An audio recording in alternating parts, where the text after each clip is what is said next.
Yeah. That's statistically impossible. Yeah, I mean, it reminds me of just, I'll come back to this in a minute, but it reminds me of there was a race in 2002 here in Texas in Comal County where 3 candidates each got 18,181 votes.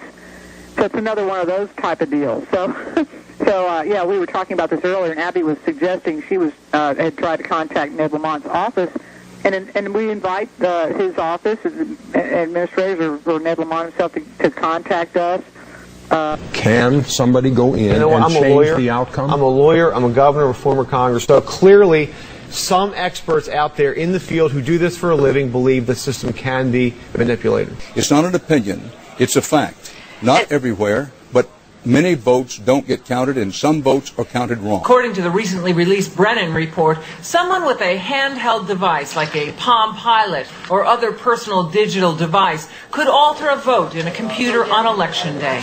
Experts say if that feature is dormant, it could theoretically be activated by a hacker. The minute you introduce the capability to communicate over wireless networks, now you don't even require the attacker to physically be there. They could be sitting in a car across the street from the polling station. Are the electronic voting machines used across the country vulnerable to hacking? It takes only a few seconds to insert a computer virus into this voting machine. Supervisor, 1 vote for George Washington and 2 for Benedict. So you're saying that hackers would have had to have done this before people voted? They would have had to have infected it with a virus, and then it skews the results. Before Election Day? Oh, my goodness. Anytime before Election Day.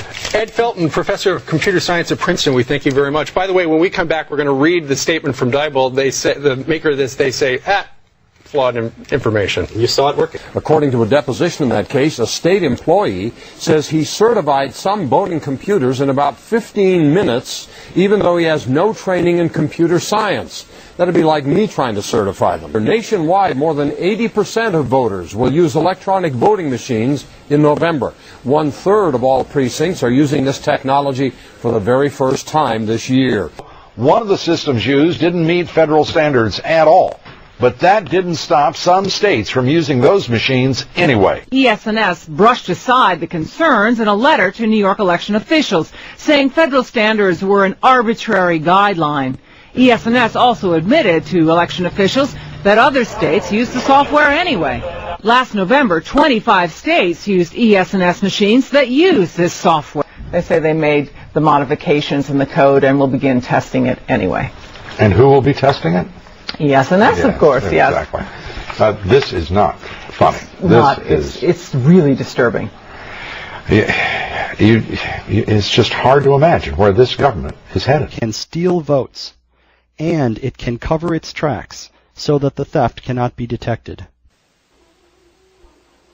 Our vote-stealing software can tell that the worker is doing logic and accuracy testing, so this is not a real election. It allows the pretend votes to be counted correctly, so that the machine passes the test. Everything still looks normal. The correct result for this election is George Washington, 4 votes, Benedict Arnold, 1 vote. Election day is now over. An election worker approaches the machine, inserts a supervisor card, and tells the machine to end the election. This result is incorrect. Malicious software stole votes from George Washington and gave them to Benedict Arnold. The voting machine recorded the election results on its internal memory and on a removable memory card. A poll worker opens the side of the machine and removes the memory card. The memory card, when examined by technicians, also shows that Benedict Arnold won the election, 3 votes to 2. Every record kept by the voting machine shows the same fraudulent result. Arnold 3, Washington 2. When the election ends, the vote-stealing software can delete itself from the voting machine. No evidence remains that the machine was ever hijacked. No evidence remains that any votes were stolen. There are thousands of keys in circulation, and any hardware store will copy them.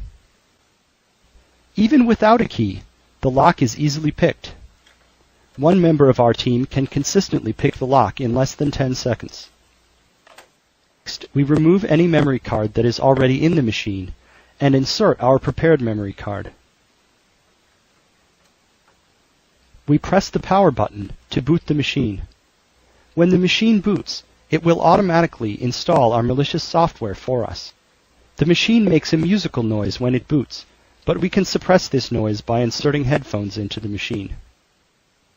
We remove our memory card, replace any card that was there before, and close the door. Our malicious code is now installed on the machine. The total elapsed time is less than 1 minute. It is possible to construct a computer virus that infects these machines and spreads automatically from one machine to many others. Right now it's a fight of words because, quite frankly, we're in a very awkward position here. It's too late to work within the system and probably too early to start shooting.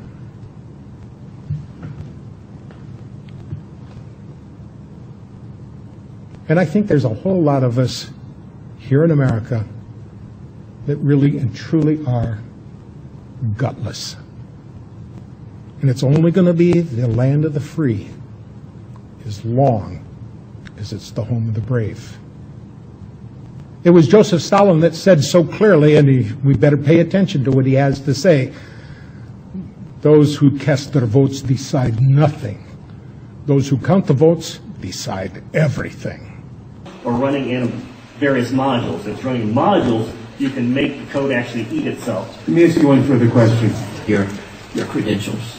I'm a programmer. I worked for NASA, worked for ExxonMobil, worked for Department of Transportation. October of 2000, I wrote a prototype for President Congressman Tom Feeney at the company I worked for in Oviedo, Florida, that did just that. Lobbyist for that company, yes. And he asked you to design a code to rig an election. Yes. While he was Speaker of the Florida House. Yes. This was during or previous to the 2000 election? Yes, October into September. And did he ever express why he wanted a code to rig an election? No, I immediately assumed that they were trying to keep you guys from cheating on it. So I wrote up the documentation of what you would look for in the source code, how you would make sure that you didn't get, taken advantage of, make sure that all voting machines had receipts, because that way you could back count the ones that looked a little funny. And I handed it. By receipts, you mean a paper trail? Yes, paper trail. And I handed that in to Mrs. Yang and said, here's your report, here's your program. And she said, you don't understand, we need to hide the fraud in the source code. Hide the fraud, not reveal it. Not reveal the fraud, because it's needed to control the vote in South Florida, was what she said. Your testimony is under oath. Yes, sir. And the testimony you've given is true. Yes, sir. Showing a minus sign in front of the votes that it had subtracted from Gore. I mean, it wasn't like it was trying to hide it. It says there's minus 16,022 votes. There was an investigation into the negative votes, and it was established that the problem couldn't have been due to machine failure, because only the totals for the presidential race were affected. It looked like a second memory card may have been loaded onto the computer. Memory cards contain the votes, but this second card had disappeared. Computers count around 80% of America's votes. Every vote is stored on a memory card before the totals are printed. So if you can hack the memory cards, you can control an election. The real vulnerability has to be very, very close to the source of the information. In that environment, the only possibility was the memory card. But this is always suspicious because you end up with more votes than voters. So Hari used 5 negative votes for one candidate and then gave the other one 5 positive votes. So as people cast their ballots, the total number of votes always equals the total number of voters. Go back in there and take this back by whatever means necessary. Hood says he and other employees covertly inserted software called a patch into the voting machine. So you actually went into a warehouse and inserted cards into a machine before an election in Georgia? Yes. The patch that I inserted was sort of a secret, and even those who were overseeing our activities from the state of Georgia were not to know it. It would take maybe a dozen people to fix a national election. A dozen people to fix it. Just a dozen. Pre-election, before these cards are actually put in the machine, they're handled in a very sloppy manner. They're not under lock and key. They're floating all over warehouses. They're on the floor. They're on tables. They're everywhere. And that's the real risk. They broke into this Diebold voting machine with a hotel minibar key.